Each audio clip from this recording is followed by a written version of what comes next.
Assalamualaikum warahmatullahi wabarakatuh.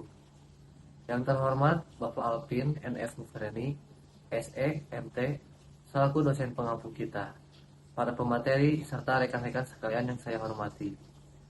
Puji syukur kita panjatkan kehadirat Tuhan Yang Maha Esa, karena atas rahmatnya kita dapat berkumpul pada presentasi kali ini. Semoga hari ini dalam keadaan sehat walafiat. Perkenalkan, nama saya Dia Ulhak, NPM 223402352 sebagai moderator yang akan memandu jalannya presentasi hari ini. Sebelum memulai, izinkan saya memperkenalkan pemateri kita hari ini. Yang pertama ada Ilham Wahid, Teguh, Afina, Rejaros, dan Nadila. Untuk mempersingkat waktu, mari kita mulai. Kepada para pemateri, saya persilahkan untuk menyampaikan materinya. Koperasi memiliki peran penting dalam perekonomian Indonesia, khususnya dalam memberdayakan masyarakat di sektor mikro dan menengah. Salah satu koperasi yang aktif adalah Koperasi Produsen Jadido Berkah Mandiri di Tasikmalaya yang sejak 2024 kembali berkembang dengan fokus produksi dan pengolahan hasil sektor pertanian dan peternakan. Meskipun masih menghadapi beberapa tantangan seperti keterbatasan modal, pelaporan yang masih tradisional, dan resiko gagal panen, koperasi ini terus berupaya untuk berkembang dengan mengikuti pelatihan dan kerjasama dengan lembaga pemerintahan. Penilaian kinerja koperasi tidak hanya dilihat dari sisi keuangan. Oleh karena itu, balance scorecard digunakan untuk evaluasi yang lebih komprehensif. Balance scorecard menilai kinerja dari 4 perspektif, yaitu keuangan, pelanggan, proses bisnis internal, serta pembelajaran dan pertumbuhan. Dengan pendekatan ini, koperasi bisa mengevaluasi kekuatan dan kelemahan sekaligus menyusun strategi pengembangan yang lebih tepat, relevan, dan berdaya saing. Kinerja sebuah organisasi bukan hanya soal laba atau pencapaian target jangka pendek. Ini adalah gambaran menyeluruh tentang bagaimana organisasi tersebut menjalankan perannya, mencapai tujuannya, serta memberikan manfaat bagi para pemangku kepentingannya. Hal ini menjadi sangat penting ketika kita membahas koperasi, lembaga ekonomi yang dibangun di atas asas kekeluargaan dan prinsip demokrasi ekonomi, seperti yang dikemukakan oleh Mathis dan Jackson pada tahun 2008. Penilaian kinerja merupakan proses untuk mengevaluasi seberapa baik karyawan menjalankan tugas sesuai standar yang ditetapkan dan juga melibatkan komunikasi hasil evaluasi tersebut kepada karyawan agar mereka memahami kinerjanya. Koperasi tidak hanya bertujuan untuk mencari keuntungan, tetapi lebih baik pada meningkatkan kesejahteraan anggotanya. Oleh karena itu, pengukuran kinerja koperasi tidak bisa hanya mengandalkan laporan keuangan. Dibutuhkan beberapa pendekatan yang lebih komprehensif yang mencakup dimensi keuangan dan non-keuangan secara seimbang.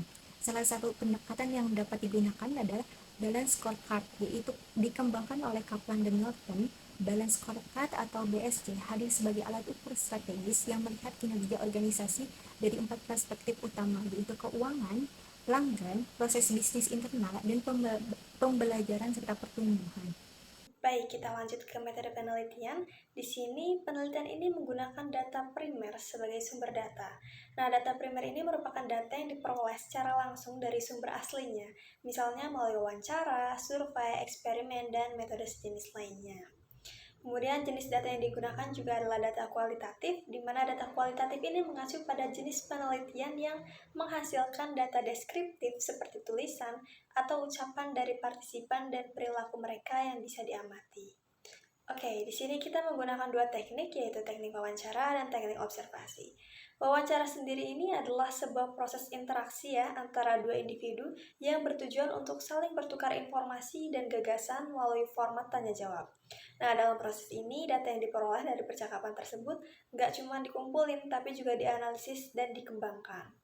Nah, kita melakukan wawancara ini dengan memberikan pertanyaan yang dijawab oleh pihak koperasi mengenai profil dan sejarah koperasi, kegiatan usaha koperasi, kegiatan operasional koperasi, dan sistem keuangan yang diterapkan.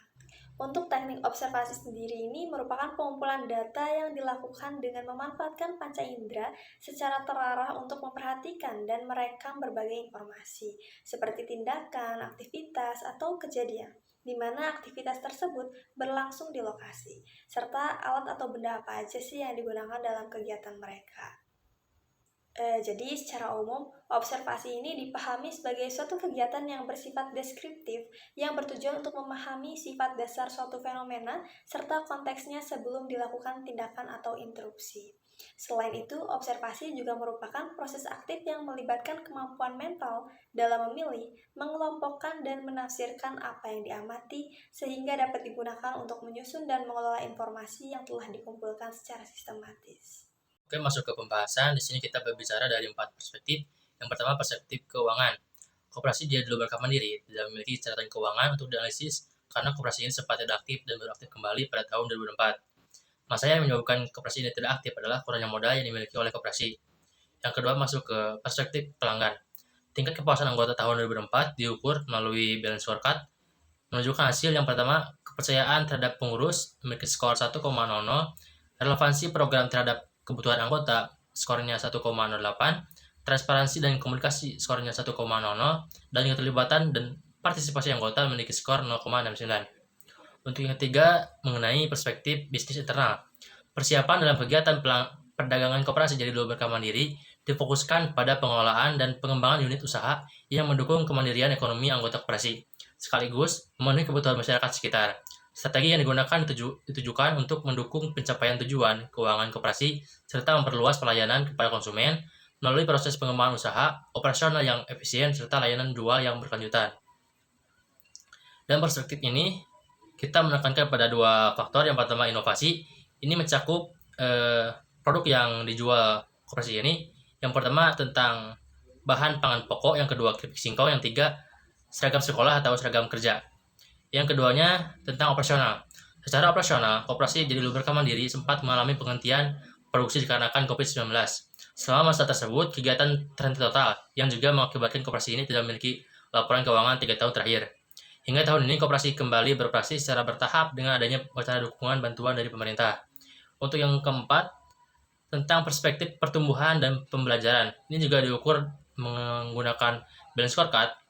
Tingkat kapabilitas anggota tahun 2004 menunjukkan hasil. Yang pertama, citra koperasi memiliki skor 0,19, kesesuaian peran kerja memiliki skor 0,97, tentang fasilitas dan sarana memiliki skor 0,59, pelayanan dan produk 0,43, hubungan sosial 0,76, dan tentang kepemimpinan menunjukkan skor 0,90.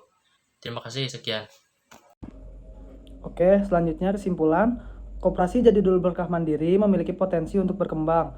Namun menghadapi sejumlah tantangan dari sisi keuangan, koperasi belum memiliki banyak laporan keuangan karena baru aktif kembali di tahun 2024 dan kurangnya modal menjadi penyebab utama vakum koperasi di tahun 2024. Tingkat kepuasan anggota cukup baik, skor akhir 3,769, tetapi partisipasi mereka masih rendah.